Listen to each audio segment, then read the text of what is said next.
함께 Through the Bible 성경 말씀 여행을 나누도록 하겠습니다. 오늘 저녁 우리들의 말씀의 제목은 예루살렘으로.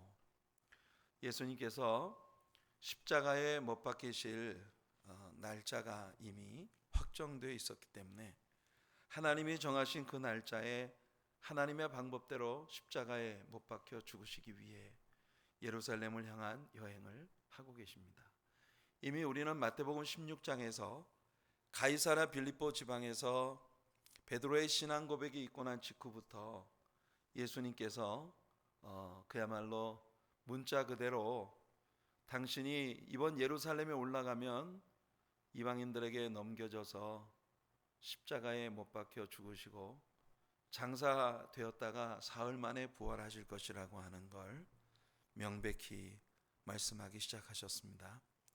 그리고 이제 남쪽으로 내려오시면서 변화산의 광경과 갈릴리 건너편 변경에서의 일, 그리고 요단강 동편으로 남쪽까지 내려와 이제 요단강을 건너서 베다니를 지나 이 예루살렘을 향하여 올라오신 거예요.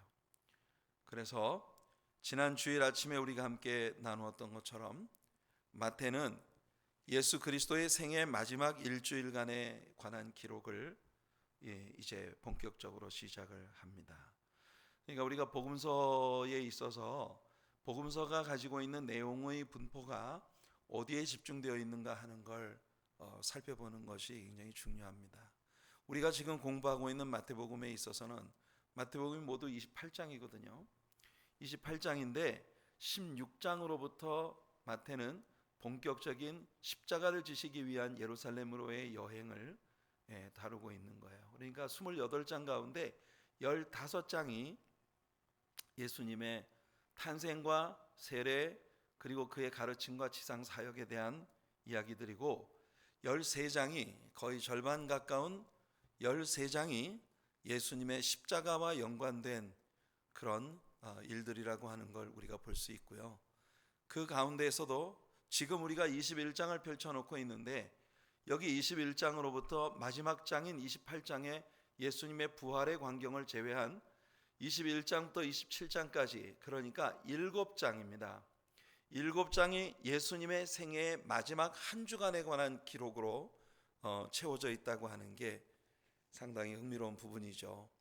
예수님께서 공생애의 사역을 33년간 사셨다고 그렇게 받아들여지고 있는데 그 33년의 생애에 대하여 기록하고 있는 28장 가운데 7장이 그러니까 4분의 1이 예수님의 생애의 마지막 한 주간에 관한 기록에 집중되고 있다고 하는 건 이 책을 기록하면서 마태가 염두에 두고 있었던 예수님의 생애에 있어서의 가장 중요한 포인트는 바로 이 마지막 일주간에 있었다, 예수님의 십자가에 있었다고 하는 걸 우리들에게 보여주는 것입니다. 예수님은 나귀를 타고 예루살렘에 오르셨고 그가 왕임을 선포하셨습니다. 두 번째로 예루살렘 성전을 청소하는 일을 하셨고 무화과 나무를 저주하셨고 종교 지도자들의 도전에 부딪히셨을 때 비유들로서 예수님을 죽이고자 하는 그들의 모의에 대해 꾸짖으셨습니다. 우린 예수님의 이 비유들 속에서 예수님의 의도적인 톤을 읽을 수 있어요. 예수님은 이런 일련의 사건들을 통해 종교 지도자들을 계속 자극하고 계십니다. 왜냐하면 사실은 종교 지도자들의 마음 안에 예수를 죽이고자 하는 생각이 지금 벌써 일어나고 있단 말이에요. 그런데 백성이 무서워서 감히 그 일을 하지 못하는 상황이에요. 예수님이 자꾸 화를 돋구고 계십니다. 무슨 뜻이냐 하면 예수님이 그렇게 하지 않으셨다면 이 우유부단하고 군중들을 무서워하는 이 가짜 종교인들은 절대로 하나님이 계획하신 예수님의 십자가의 일을 제때 하지 못할 것이기 때문이에요. 무슨 뜻인지 아시겠습니까? 그래서 예수님은 종교 지도자들의 비위를 거슬리고 그들의 자존심을 상하게 하는 그런 변증들을 통해서 계속 종교 지도자들을 자극하고 계시는 겁니다. 마침내 그들의 분이 차서 도저히 참을 수 없는 지경까지 이르러 마침내 예수님을 십자가에 못 박는 일을 하게끔 만드신 거예요. 왜냐하면 그것이 태초부터 하나님께서 가지신 계획이었기 때문에 예수님은 정하신 시간에 정하신 장소에서 정해진 방법으로 십자가에 못 박혀 죽으시려는 계획적인 여행을 지금 하고 계신 것입니다. 이것이 우리들에게 보여주는 게 굉장히 중요해요. 예수님은 말입니다, 종교 지도자들에게 희생당하신 게 아니에요. 빌라도의 법정에서 예수님은 억울한 재판에 넘겨져서 억울하게 죽으신 게 아니에요.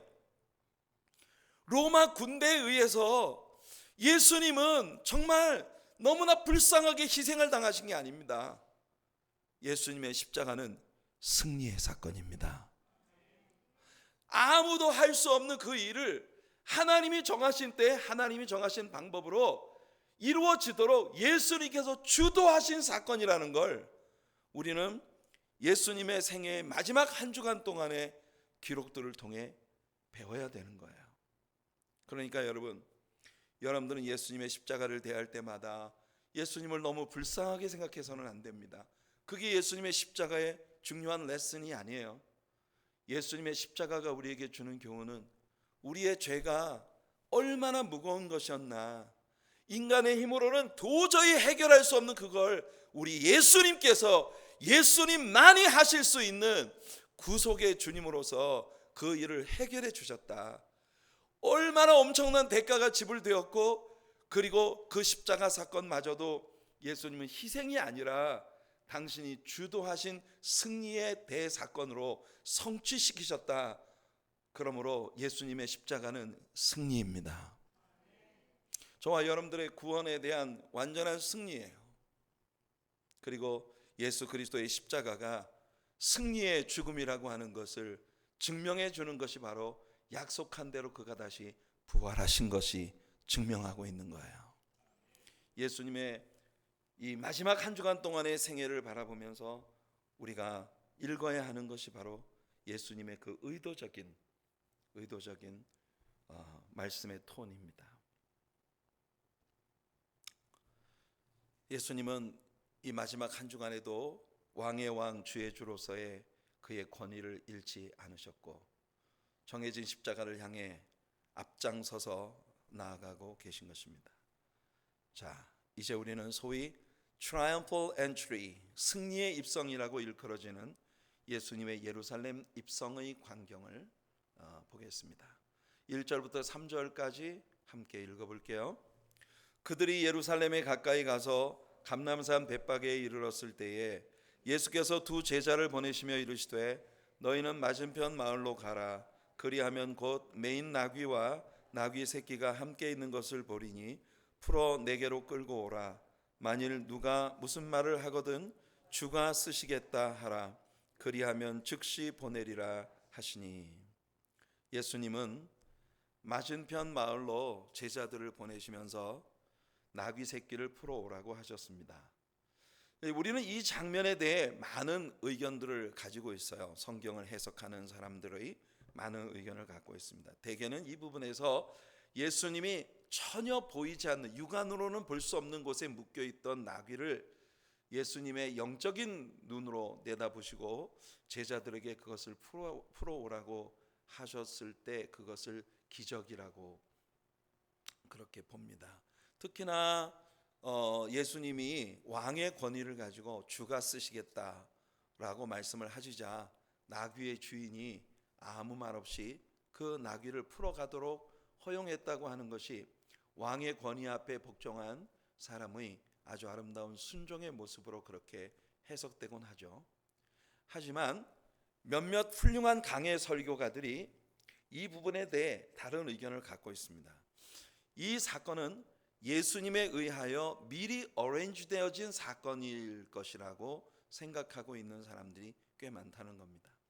특별히 제가 아주 좋아하는 강해 설교가인 버논 매기는 예수님께서 지난번에 예루살렘에 올라오셨을 때에 미리 이 나귀의 주인들과 약속을 해 두었을 것이라고 그렇게 보고 있습니다.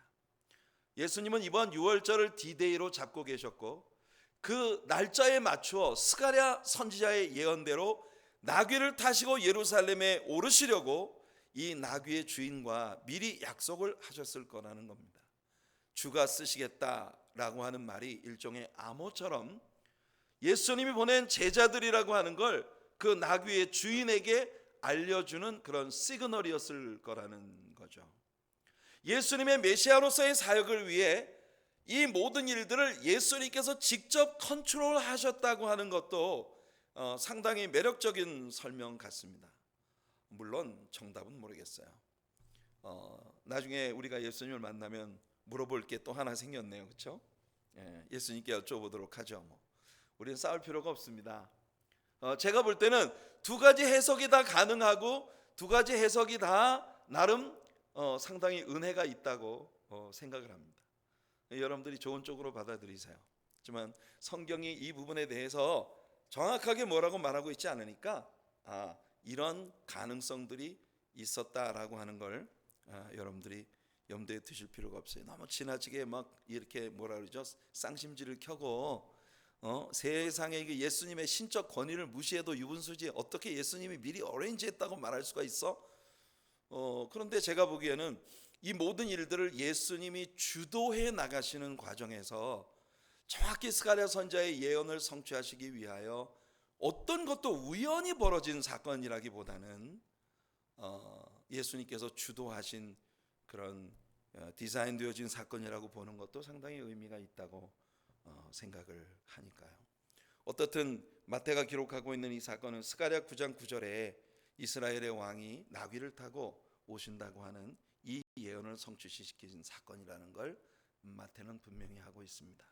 자, 6절부터 11절까지 읽어볼게요. 제자들이 가서 예수께서 명하신 대로 하여 나귀와 나귀 새끼를 끌고 와서 자기들의 겉옷을 그 위에 얹음에 예수께서 그 위에 타시니 무리의 대다수는 그들의 겉옷을 길에 펴고 다른 이들은 나뭇가지를 베어 길에 펴고 앞에서 가고 뒤에서 따르는 무리가 소리 높여 이르되 호산나 다윗의 자손이여 찬송하리로다. 주의 이름으로 오시는 이여 가장 높은 곳에서 호산나 하더라. 예수께서 예루살렘에 들어가시니 온 성이 소동하여 이르되 이는 누구냐 하거늘 무리가 이르되 갈릴리 나사렛에서 나온 선지자 예수라 하니라. 보십시오. 예수님의 예루살렘 입성은 온 예루살렘으로 하여금 예수님의 마지막 선포와 마지막 순간들을 주목하게 만들고 있습니다. 모든 예수님이 예루살렘에 들어오시면서 예수님이 예루살렘에 들어오시는 이 사건에서 벌써 온 예루살렘 안에 있는 종교적인 사람들이 예수님에게 페이 어텐션을 하게 되는, 아주 주의를 집중하게 되는 그런 광경이 연출되고 있다는 겁니다. 자, 여기에서 예수님은 예루살렘 성전을 제2차로 청결케 하십니다. 12절과 13절 말씀이죠. 제2차 성전 청결입니다. 우리가 이미 배운 대로 예수님은 공생의 사역의 초기에 한번 예루살렘에 오셔서 예루살렘을 빨칵 뒤집어 놓으셨어요. 동일한 사건. 제사를 위한 제물을 파는 부스를 다 둘러엎으시고 비둘기 파는 자들에게 여기서 비둘기 가지고 나가라 명령하시고 가죽 이 노끈을 만들어서 모든 상을 둘러엎고 분노하시는 그런 모습이 있었습니다. 근데 여기 이제 두 번째로 동일한 사건이 또 한 번 벌어진 거예요. 예수님의 공생의 사역의 끝 무렵에 이 일이 벌어진 것입니다. 만민이 기도하는 집으로 일컬어져야 할 하나님의 집을 강도의 구렬로 만들고 있다고 아주 강도 높은 그런 비난으로 그들을 꾸짖고 계신 예수님을 봅니다. 우리는 여기에서 예수님의 예루살렘 입성에 대해 다시 생각해 봅시다. 사복음서 기자들은 각각 예수님의 예루살렘 입성을 다른 포인트에서 다루고 있어요. 먼저 마가는 예수님의 예루살렘 입성에 있어서 첫째 날을 강조합니다. 예수님은 이날은 그저 예루살렘을 한 바퀴 휘 둘러보고 예루살렘에서 나가셔서 베다니에서 주무셨어요. 이때 예수님은 제사장으로서 성전에 들어오신 부분이 강조되고 있는 것입니다. 이거 성경이 레퍼런스가 잘못됐는데요. 마가복음 11장 11절일 건데 노트에 마태복음 11장 11절이라고 되어 있네요. 마가복음 11장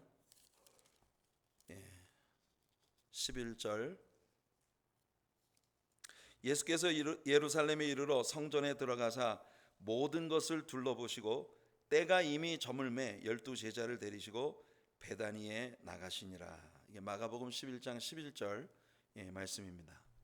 그래서 마가가 예수님의 이 마지막 한 주간의 기록 가운데에서 이 첫째 날을 강조하고 있는데 비해 마태는 둘째 날을 강조했어요. 마태는 이 앞에 첫날에 예수님이 예루살렘에 들어오셔서 뭘 하신 것에 대해서 이야기를 하지 않고 둘째 날을 마치 첫째 날에 있었던 사건인 것처럼 그렇게 얘기하고 있습니다. 예수님은 성전을 청결케 하셨고 이 사건이 마태에 의해 강조되고 있어요. 예수님은 여기에서 왕으로 들어오신 겁니다. 왕으로 오셔서 12절과 13절에 나오는 바로 그 내용처럼 예수님이 모든 그 재물을 파는 부스를 둘러엎으시는 그런 광경을 우리에게 보여주고 있습니다. 누가는 그런가 하면 셋째 날을 강조합니다. 예수님은 이 셋째 날에 예루살렘을 바라보며 우셨어요. 그러니까 오늘 굉장히 긴 논쟁이 있고 난 후에 바로 돌아오는 주일날 아침 설교의 주제가 되어질 내용인데요. 예루살렘을 내려다보며 울고 계시는 예수님의 모습. 누가는 예수님을 인자로 묘사하고 있고 그래서 누가복음 안에서 예수님은 눈물을 많이 흘리십니다. 그리고는 예루살렘에 들어오셔서 가르치셨고 또 병을 고쳐주셨어요. 이날은 예수님께서 선지자로서 들어오신 날이었습니다. 그러니까 마가의 기록은 예수님이 제사장으로 들어오신 모습을 보여주었고 마태는 예수님이 왕으로 오신 모습을 보여주었고 누가는 예수님이 선지자로서 예루살렘에 들어오신 것을 강조하고 있습니다. 누가복음 19장 41절로 44절을 보면 누가가 이렇게 기록하고 있어요. 가까이 오사 성을 보시고 우시며 이르시되 너도 오늘 평화에 관한 일을 알았더라면 좋을 뻔하였거니와 지금 내 눈에 숨겨졌도다. 날이 이를지라 내 원수들이 토둔을 쌓고 너를 둘러 사면으로 가두고 또 너와 및 그 가운데 있는 내 자식들을 땅에 메어치며 돌 하나도 돌 위에 남기지 아니하리니 이는 내가 보살핌 받는 날을 알지 못함을 인함이니라. 이렇게 사복음서 기자들은 각기 예수님의 예루살렘에서의 사역의 다른 면들을 강조하고 있다는 걸 여러분들이 참조하시기 바랍니다. 예수님은 제사장이셨고 왕이셨으며 동시에 선지자이셨습니다. 자, 어떻든 승리의 입성으로 불려졌던 예수님의 예루살렘 입성은 결국 십자가로 끝나고 맙니다. 하지만 예수님은 두 번째 이 땅에 다시 오실 거예요. 재림하시는 그때에는 진정한 triumphal entry, 승리의 입성이 되실 것입니다. 히브리서 기자는 예수님의 예루살렘 입성의 이 두 가지 면을 조화 있게 설명하고 있어요. 중요한 말씀인데 한번 같이 읽어볼까요? 히브리서 9장 28절입니다. 시작. 이와 같이 그리스도도 많은 사람의 죄를 담당하시려고 단번에 들이신 바 되셨고 구원에 이르게 하기 위하여 죄와 상관없이 자기를 바라는 자들에게 두 번째 나타나시니라. 자, 먼저 예수님이 첫 번째 예루살렘에 들어오셨을 때에는 많은 사람의 죄를 담당하시기 위해 단번에 자기 자신을 십자가의 희생의 제물로 드리기 위해 오신 것이었고, 그리고 죄와 상관없이 자기를 바라는 자들에게 두 번째 또한 나타내실 것이다. 이때는 예수님이 죄를 위해 십자가에 못 박혀 죽으시기 위해 오는 것이 아니라 이제는 죄와 상관이 없는 완전한 의인, 완전한 왕, 완전한 심판주로서 세상을 심판하기 위해 두 번째 오실 것에 대하여 히브리서 기자가 우리들에게 얘기해 주고 있는 거예요. 그래서 여러분, 우리는 예수님의 재림의 날을 기다립니다. 첫 번째 오셨던 예수님은 십자가에 처절하게 죽으시는 것으로 끝났지만 두 번째 오실 예수님은 크고 흰 보좌 위에 앉으셔서 열방을 심판하시는 이 final judgment, 마지막 심판을 행하시는 그런 주님으로 우리 가운데 오시는 것입니다. 자, 14절을 읽어볼게요. 맹인과 저는 자들이 성전에서 예수께 나옴에 고쳐주시니, 이 성전을 청결케 하시는 모습을 보면서 사람들은 아주 속이 통쾌함을 느꼈을 거예요. 생각해 보세요. 종교 지도자들의 비리에 얼마나 속으로 바깥으로 표현은 못해도 얼마나 억압된 마음에 아유 저 나쁜 놈들, 뭐 제사장이 아니라고 하는데 어떻게 할 수도 없고, 그래가지고 억압되고 눌려 있었던 그런 감정을 예수님께서 그냥 완전 다 그 제사장들의 무리들의 악랄한 종교적인 착취 행위를 다 둘러엎으셨을 때 그들이 얼마나 통쾌함을 느꼈겠습니까? 그러므로 그들은 예수님이야말로 진실로 우리의 가려운 곳을 긁어주시는 분, 막힌 것을 뚫어주시는 분, 우리의 잘못된 모든 것들을 치료해 주시는 분으로 확신하고 믿게 되지 않았겠습니까? 여러분도 예수님을 그런 분으로 믿으시기를 축복합니다. 예수님은 여러분의 모든 잘못된 것을 치유하시는 분이십니다. 예수님은 여러분들의 망가진 모든 것들을 회복시켜 주시는 분이십니다. 예수님은 여러분들을 고통스럽게 하는 모든 무거운 짐을 벗겨주시는 주님이세요. 그런데 예수님께 와야죠. 예수님이 여러분을 위해 그런 주님이시고 지금도 예수님은 이 예배 가운데에서 여러분들을 만나기를 원하시고 계십니다. 그런데 와야죠. 예수님의 임재 앞에 나와야 예수님께서 만져주실 거 아니겠습니까? 여러분, 주님의 임재 앞으로 나아가는 일을 절대 포기할 수 없는 여러분들이 되시기를 축복합니다. 마태는 여기에서 군중들의 치료에 대해 강조하고 있어요. 15절 한번 읽어볼게요. 시작. 대제사장들과 서기관들이 예수께서 하시는 이상한 일과 또 성전에서 소리질러 호산나 다윗의 자손이여 하는 어린이들을 보고 노하여. 와우. 여러분, 이 구절을 어떻게 생각하십니까? 이게 지금 누구예요? 대제사장들과 서기관들. 서기관은 바리새인들입니다. 대제사장들은 사두개인들이에요. 여러분, 사두개파 사람들과 바리새파 사람들 각각 35석씩 70석의 산헤드린이라고 하는 이스라엘의 정치적 종교적 리더십을 가지고 있는 이 의회를 통솔하고 있는 지도자들, 그들이 예수님께서 지금 성전에서 행하고 있는 이 일을 두 가지 시각에서 바라보고 있어요. 예수님이 사람들의 병을 고쳐주시고 사람들을 불쌍히 여기시고 사람들의 아픔에 눈물 지으시며 그들을 만져주시는 일을 이상한 일로 여기고 있단 말이죠. 오늘날도 얼마나 많은 사람들이 예수님이 살아계신 주님으로 성령의 능력과 우리 주님의 치유의 역사와 하나님의 권능의 역사가 나타나는 미니스트리들을 이상한 일을 하는 자들처럼 바라보고 있다는 겁니다. 뿐만 아니라 어린아이들이 그 순수한 마음으로 예수님께 올려드리는 찬양이 그들에게는 매우 거슬리는 일이었어요. 이 일은 당시 종교 지도자들이 허가하지 않은 일이었어요. 그들이 허락하지 않은 일이었어요. 그런데 어린아이들의 입으로부터 나오는 순수한 주님을 향해 올려드리는 찬양이 그들에게는 그래서 거슬리는 일일 수밖에 없었단 말이에요. 성도 여러분, 많은 때 종교적 시스템이나 종교적 전통들에 있어서 우리가 행하는 일이 좀 이상하게 여겨질지라도, 우리들의 일이 그들의 마음을 좀 거슬리는 일이 될지라도 우리가 하나님의 성령께 이끌려가는 교회가 되고 성도들이 되기를 축복합니다. 하나님의 성령의 역사가, 능력의 역사가 사람들이 이해할 수 있는 그 이해 한계를 초월한 곳에서 나타날 수 있는 그런 살아있는 신앙이, 폭발적인 신앙이, 생명력이 넘치는 신앙이 우리들의 것이 되기를 예수님의 이름으로 축원해 드립니다. 어린아이들의 찬양이 젖먹이의 입으로부터 찬양을 받으시리라는 예언의 성취였음을 예수님은 선포하십니다. 예루살렘 밖으로 나가셔서 저녁을 보내셨습니다.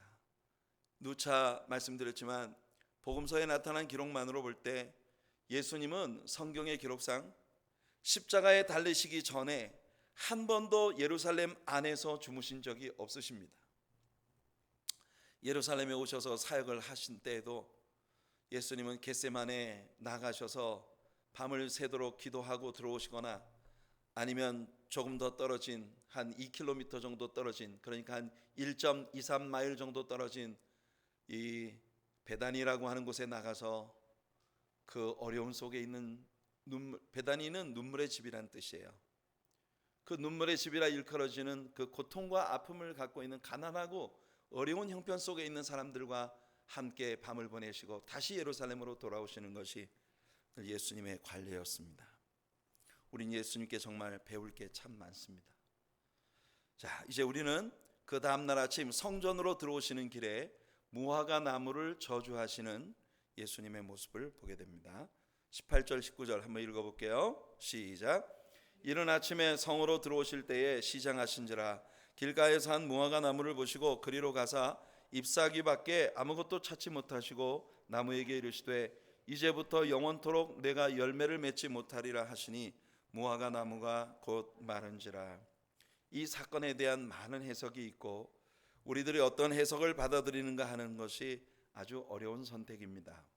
하지만 우리는 이 사건이 가지고 있는 상징에만 초점을 맞추면 모든 것이 쉬울 거예요. 우리는 성경에서 무화과 나무가 항상 이스라엘 나라를 상징하는 데 쓰여졌다는 것을 알고 있습니다.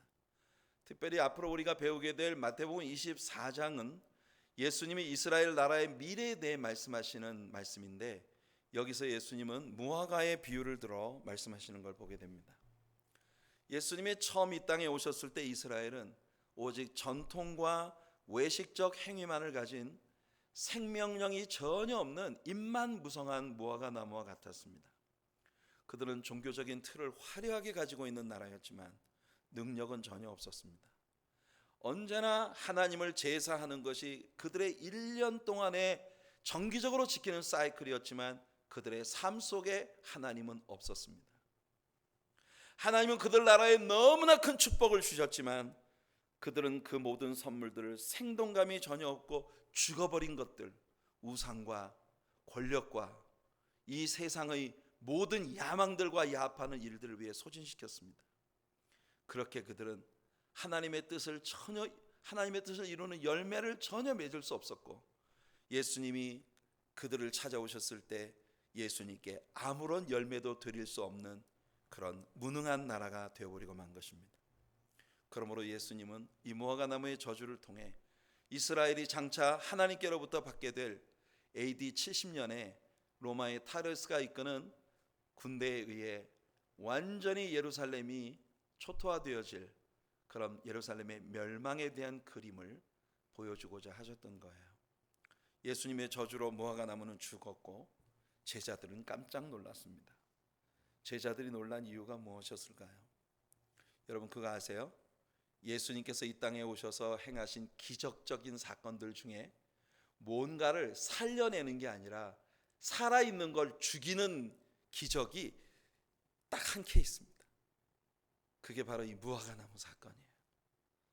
예수님은 놀라운 signs and wonders, 그 예수님의 표적과 기사들은 모두 죽은 것을 살리는 데 집중해 있었어요. 할렐루야.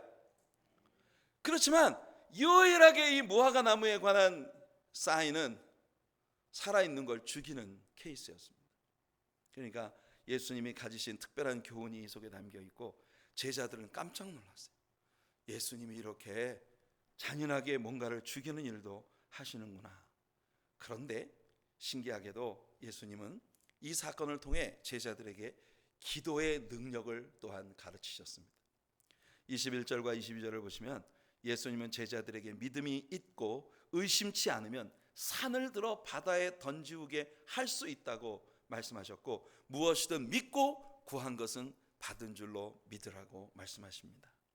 예수님은 제자들이 앞으로 복음을 들고 땅끝까지 나아가 전파하고 하나님의 나라의 역사를 일으키기 위해 대적을 물리치고 악한 것을 파하는 능력이 필요하다는 걸 암시하고 있어요.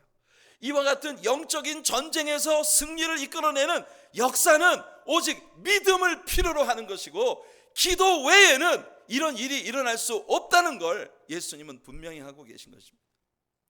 오늘 이 세상에 벌어지고 있는 모든 일도 기도가 필요한 사건입니다. 믿습니까 여러분? 우리 한국의 근대화 과정에서 우리 한국에 하나님의 축복을 가져온 건 우리 주님 앞에 헌신했던 성도들의 눈물의 기도였습니다. 우리 대한민국은 기도로 일어난 나라예요. 여러분, 온 세계가 코로나 바이러스로 비상이 걸렸는데 가장 큰 희생을 보고 있는 게 지금 한국이에요. 중국 밖에서 가장 큰 희생을 보고 있는 게 우리 한국이에요. 우리 전희숙 권사님이 오늘 대표기도를 하시면서 분명히 이 사건들 속에도 하나님이 가지신 메시지가 있을 거라고, 우리 하나님께서 행하고 계시는 그런 뜻을 우리가 찾아내야 한다고 기도하셨는데, 하나님께서 우리들에게 그런 은혜를 주시길 축복합니다. 능력이 있고 기도가 있으면 코로나 바이러스를 죽일 수 있을 줄로 믿습니다. 하나님께서 우리들에게 그런 능력과 우리 조국에 하나님이 그런 믿음의 역사를 다시금 허락하시기를 축복합니다. 이제 예수님과 종교 지도자들 사이에서 본격적인 논쟁이 시작되는 광경입니다. 그들은 예수님의 권위에 대해 논쟁을 제기했어요. 아주 치사한 논쟁입니다. 자, 23절을 한번 볼게요. 예수께서 성전에 들어가 가르치실새 대제사장들과 백성의 장로들이 나와 이르되 내가 무슨 권위로 이런 일을 하느냐, 또 누가 이 권위를 주었느냐. 이 질문은 오늘날 현대식으로 바꾸면 너 라이센스 있어? 우리는 제사장이야, 우리는 서기관들이야, 우리는 라이센스가 있단 말이야. 근데 누가 너한테 라이센스를 줬어? 성전에서 네가 군중들 앞에 공적으로 가르칠 자격을 누가 준 거야? 여러분, 우리는 구약 성경에 하나님께로부터 보냄받은 수많은 선지자들의 모습을 봅니다. 그 선지자들 가운데 상당 부분의 사람들이 농사짓던 농군들, 양치던 목자, 세상적으로 말해서 어떤 라이센스도 디플로마도 갖고 있지 않은 그런 야인들이었다는 걸 우리는 봅니다. 하나님의 역사는 하나님의 능력이 행하는 것입니다. 이 사람들이 그들 앞에 예수님이 행하시는 일들이 그들의 잘못들을 적나라하게 드러내자 그들은 예수님께 라이센스를 들이밀고 있는 거예요. 어디 라이센스 한번 보자. 어느 학교 공부했어? 어디 졸업했어? 누구한테 학위 받았어? 누가 너한테 서티피케이트를 준 거야? 사랑하는 성도 여러분, 우리는 하나님의 역사를 인간적인 일로 바꾸지 않아야 합니다. 하나님이 자유롭게 사람을 들어 쓰실 수 있도록 그렇게 우리 하나님 앞에 순응하는 그런 믿음이 우리에게 필요합니다. 이렇게 자신들의 잘못들을 드러내는 선지자들을 그들은 모두 죽였단 말이에요. 예수님의 포도원의 비유에서처럼 말입니다. 자, 예수님께서 그들에게 반문하십니다. 그래? 내가 어디에서 디플로마를 받았는지, 어디에서 라이센스를 받았는지, 누가 나한테 이 라이센스를 주셨는지 알고 싶어? 그러면 너희들도 내가 묻는 말에 대답 한번 해봐라. 이 대답하면 나도 가르쳐 줄게. 예수님이 이렇게 말씀하시는 거예요. 25, 26절 한번 읽어볼게요. 시작. 요한의 세례가 어디로부터 왔느냐? 하늘로부터냐 사람으로부터냐? 그들이 서로 의논하여 이르되 만일 하늘로부터라 하면 어찌하여 그를 믿지 아니하였느냐 할 것이요, 만일 사람으로부터라 하면 모든 사람이 요한을 선지자로 여기니 백성이 무섭다 하여. 종교 지도자들은 애매한 질문으로 예수님을 딜레마에 빠뜨리려고 했는데 오히려 예수님은 그들을 즉시 딜레마에 빠뜨려 버리십니다. 이들이 세례 요한이 하나님의 권세로 왔다고 말을 하면 왜 너희들은 그러면 하나님의 권세로 보냄받은 세례 요한에게 가지 않았어? 라는 의문이 일어날 것이고, 만일 그렇다고 해서 세례 요한은 라이센스도 없는 그냥 광야의 야인이었어, 그렇게 이야기한다면 백성들이 세례 요한을 존경함으로 백성들이 무섭다. 그래서 그들은 어떤 대답도 하지 못하는 난관에 봉착한 것입니다. 그들이 답변을 하지 못하자 예수님도 나도 답하지 않을 거야 라고 말씀하시는 거예요. 우리 예수님은 유머의 하나님이십니다. 종교 지도자들과 예수님 사이에 급속히 긴장이 고조되어가는 모습을 봅니다. 물론 이미 말씀드린 것처럼 이건 예수님의 의도였어요. 자, 예수님은 두 아들에 대한 비유를 말씀하십니다. 포도원에 들어가 일을 해달라는 아버지의 부탁을 받은 큰 아들은 예 가겠나이다 해놓고는 친구들하고 놀고 안 갔어요. 둘째 아들은 예 포도원에 들어가 일 좀 해라 그랬더니 실소이다 해놓고는 나중에 그래도 아버지 말씀인데 순종해야지 회개하고 포도원에 일을 하러 갔다는 겁니다. 자, 너희 생각에는 이 둘 중에 어떤 아들이 진짜 좋은 아들이냐, 참 아들이냐? 둘째 아들이 진짜라고 사람들이 대답을 했습니다. 제가 보기에는 이 비유 속에 나오는 두 아들이 다 안 좋아요. 처음부터 가겠습니다 하고 진짜 간 사람이 있었다면 얼마나 좋았겠어요. 그런데 사실은 역사 가운데 하나님께 그렇게 한 사람이 없어요. 이 인류 역사 가운데 살았던 모든 사람들이 다 둘 중 하나입니다. 가겠나이다 해놓고 안 간 자들과 실소이다 해놓고 나중에 후회하고 간 사람들. 우리 이방인들은 대부분이 다 두 번째 그룹의 사람들이겠죠. 그래서 예수님은 이 비유의 결말로 뭐라고 말씀하시느냐, 세리와 창기들이 종교 지도자들보다 먼저 하나님의 나라에 들어가게 될 것이라고 말씀하시는 것입니다. 예수님은 종교 지도자들을 이 첫째 아들의 자리에 두고 있어요. 그들은 하는 척하고 하겠다고 하고 말은 잘하지만 아무것도 실제로 하지 않는 자들이. 오늘날 교회 안에도 이런 부류의 사람들이 있죠. 교회에 가입하고 매우 종교적 성향을 띤 삶을 살지만 실상은 그렇지가 않아요. 항상 형식적이고 외형적인 것을 좋아합니다. 하지만 그들의 내면에 진정으로 주님을 사랑함이 없어요. 우리는 이 변화를 추구해야 합니다. 예수님은 종교 지도자들을 세리와 창기보다 못한 사람들로 단정하고 계셔요. 겉으로는 화려한 데코레이션을 갖고 있지만 속에는 아무것도 든 것이 없는 그런 사람들. 이어지는 말씀은 우리가 지난 주일에 다루었던 포도원 지기들에 대한 비유입니다. 예수님은 자신을 주인의 아들로서 당당히 열매를 받으러 온 아들로 비유하셨어요. 흥미로운 것은 대제사장들과 바리새인들이 이 비유가 자신들을 가리켜 말씀하신 것이라는 걸 알고 있다는 겁니다. 하지만 그들은 예수님을 잡고자 했어요. 근데 그것도 하지 못합니다. 왜? 백성들이 무서워서. 이 얼마나 불쌍한 사람들입니까? 그들은요, 자존심 때문에 예수님을 믿을 수도 없고, 그렇다고 예수님께 해를 가하고 싶은데 사람들이 무섭고, 이러지도 저러지도 못하는 위치에 있는 사람들입니다. 자, 22장으로 들어갈게요. 21장은 종교 지도자들의 예수님을 죽이려는 결단으로 끝났습니다. 자, 그래서 이 종교 지도자들이 이 사람에 대해서 어떻게 할고? 방법은 하나뿐이다. 이 사람을 죽이는 길밖에 없다. 하지만 백성들이 두려워 그 일을 하지 못합니다. 종교 지도자들과 예수님의 논쟁이 계속되는데요. 자, 22장에서 예수님은 먼저 왕의 아들의 결혼식 비유를 들려주십니다. 아마도 이 비유는 우리들 세대에 대해 주신 가장 위대한 비유 중 하나일 것입니다. 예수님은 이 비유를 통해 이 종교 지도자들이 예수님께 물었던 권위에 대한 질문에 대한 답변을 주셨어요. 예수님은 자신이 바로 왕의 아들, 하나님의 아들의 권세로 이 땅에 오셨다는 걸 이 비유를 통해 선포하고 계신 것입니다. 예수님은 왕의 아들이시고 예수님은 왕이십니다. 할렐루야. 자, 2절 3절 한번 읽어볼게요. 시작. 천국은 마치 자기 아들을 위하여 혼인잔치를 베푼 어떤 임금과 같으니 그 종들을 보내어 그 청한 사람들을 혼인잔치에 오라 하였더니 오기를 싫어하거늘. 자, 여기 혼인잔치에 초청을 받은 사람들이 누굽니까? 바로 이스라엘의 잃어버린 양들이에요.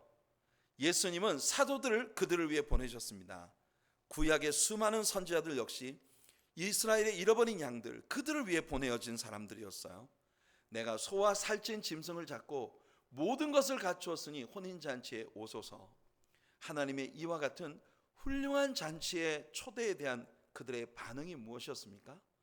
그들은 돌아보지도 않고 어떤 사람은 밭으로, 어떤 사람은 사업차로 가고, 심지어 남은 자들은 소식을 들고 온 종들을 잡아 죽였습니다. 이것이 하나님의 초청에 대한 이스라엘의 거절의 모습이었던 거예요. 결국 임금이 노하여 군대를 보내 그들을 진멸합니다. 예수님은 이 말씀으로 다시 AD 70년에 타이러스가 이끄는 로마 군대로 말미암은 예루살렘의 몰락을 암시하고 계신 것입니다. 자, 여기까지가 이스라엘 백성들을 향한 하나님의 초청이에요. 하지만 이제 초청의 방식이 완전히 바뀌어 버립니다. 이것은 바로 우리들의 세대, 우리들과 같은 이방 사람들을 향한 주님의 초청의 말씀이에요. 9절 10절 한번 같이 읽어봅시다. 시작. 내 거리 길에 가서 사람을 만나는 대로 혼인잔치에 청하여 오라 한대 종들이 길에 나아가 악한 자나 선한 자나 만나는 대로 모두 데려오니 혼인잔치에 손님들이 가득한지라. 자, 여러분, 이제는 닥치는 대로 거리에 나가서 사람들을 만나는 대로 혼인잔치에 청하여 데리고 오라 합니다. 종들이 길에 나가 악한 자나 선한 자나 만나는 대로 모두 데려왔어요. 혼인잔치에 손님들이 가득합니다. 하지만 어떤 일이 일어납니까? 임금이 들어가 보니 예복을 입지 않고 왕의 잔치에 와서 앉아있는 사람이 있더라는 겁니다. 과연 이 예복은 뭘 말하는 걸까요? 왕의 초청은 모든 사람들에게 주어졌어요. 하지만 왕의 조건을 충족시키지 못한 왕과의 만남은 극히 위험한 일이에요. 왕이신 하나님을 만나기 위한 조건, 왕이신 하나님 앞에 합당한 예복은 과연 뭘 말하는 걸까요? 바로 예수 그리스도의 의를 옷 입는 것을 의미합니다. 초청을 받기는 선한 사람이나 악한 사람이나 부자나 가난한 자나 할 것 없이 모든 사람들에게 초청이 발부됐단 말이에요. 그런데 그 초청장을 가지고 왕의 잔치에 나갈 때는 여러분, 왕의 예복을 입고 나가야 한다는 것입니다. 아마도 이 비유 가운데 첫 번째 이스라엘의 잃어버린 양들에게로 보내어진 초청은 그들 각자가 하나님께로부터 이미 받은 율법의 예복을 입고 왔어야 하는 초청이었을 거예요. 하지만 모두 실패했단 말입니다. 이번에 예수님께서 말씀하신 모든 사람, 악한 자나 선한 자나 부자나 가난한 자나 건강한 자나 병든 자나 모든 사람을 향해서 주어진 초청은요, 초청과 함께 하나님께서 잔치에 입고 올 예복까지 제공해 주신 초청입니다. 믿습니까, 여러분? 이게 복음의 진미예요. 저와 여러분들은 우리 하나님께 초청받았는데 하나님의 조건을 충족시킬 만한 어떤 자격도 갖고 있지 못하단 말이에요. 그런데 하나님께서는 우리들에게 하나님의 잔치에 초대되어 하나님의 임재 앞에 나갈 때 하나님을 만족시켜드릴 예복을 우리에게 제공해 주셨단 말입니다. 그 예복이 뭐냐? 바로 예수 그리스도의 십자가의 의의 예복인 거예요. 믿습니까? 오늘 저와 여러분들은 우리 예수 그리스도의 의의 예복을 제공받고 주님의 잔치에 초대된 사람들입니다. 로마서 3장 21절과 22절은 이렇게 말합니다. 이제는 율법 외에 하나님의 한 의가 나타났으니 율법과 선지자들에게 증거를 받은 것이라. 구약의 모든 율법과 예언서들이 입을 모아 이야기했던 바로 그 의가 이제 나타났단 말입니다. 그 의가 뭐예요? 곧 예수 그리스도를 믿음으로 말미암아 모든 믿는 자에게 미치는 하나님의 의인이 차별이 없느니라. 우리는 왕께 초청되었어요. 이제 왕께 나아가기 위해 우리는 예복을 입어야 합니다. 그리고 우리들 모두에게 이 예복이 무료로 제공되었어요. 그게 중요합니다. 사 입으라는 것도 아니고 노력해서 돈을 벌어서 그렇게 입으라는 것도 아닙니다. 예수 그리스도를 통해 하나님께서 우리에게 값없이 제공해 주신 의의 옷입니다. 결국 예복을 입지 않고 잔치에 앉아 있었던 사람은 수족이 결박된 채 바깥 어두운 데 내어 쫓깁니다. 예수님은 결론 지으십니다. 청함을 받은 사람은 많되 택함을 받은 사람은 적도다. 이 비유에 대한 모든 요소들을 이제 명백하게 이해하셨나요? 사랑하는 성도 여러분, 오늘 새벽에 우리는 기생 라합의 구원에 관한 말씀을 나누었습니다. 기생 라합은 죄인이었어요. 멸망을 목전에 둔 죄악의 땅에 살고 있었어요. 그냥 가만히만 있어도 죽음인데 최고의 그 시대의 모든 사람에게 멸시받을 만한 죄인으로서 그녀는 살았었습니다. 그런 그녀가 여호수아에 대한 메시지를 듣습니다. 히브리 말로 여호수아는 헬라어로 예수입니다. 그는 복음을 받아들인 저와 여러분들과 같은 복음의 메시지를 받은 거예요. 여호수아의 군대가 이제 곧 진격해 온다. 그녀는 목숨을 걸고 여호수아가 보낸 정탐꾼들을 숨겨주었고 그 믿음의 행함을 통해서 그녀의 믿음을 고백한 겁니다. 그리고 그녀는 약속을 받았습니다. 이 붉은 줄을 창문에 매라. 그리고 이 붉은 줄을 들이온 이 창문 안에 네 사랑하는 모든 사람들을 데려다가 이 집을 채워라. 이 십자가 주홍빛 줄, 바로 우리의 구원의 상징인 십자가 아래 모여있는 모든 이들을 우리 예수님이 구원하실 것이라는 약속이 떨어졌습니다. 그래서 기생 라합처럼 우리들에게 주어진 숙제는 예수님의 날이 다시 오실 때까지 온 세상에 나아가 우리가 알고 있는 모든 사람들에게 예수 그리스도의 복음을 증거하여 하나님의 집을 채우는 일입니다. 이곳에 나오는 우리는 우리가 열심히 노력해서 의복을 입어야 되는 게 아니고 우리의 자격 조건으로 의복을 입는 게 아니라 예수님이 우리에게 제공해 주신 의의 옷을 입고 우리 주님의 임재 앞에 서는 것입니다. 할렐루야. 자, 뒷부분은 우리가 이번 주일날 설교에서 다루게 될 것입니다. 오늘 여기까지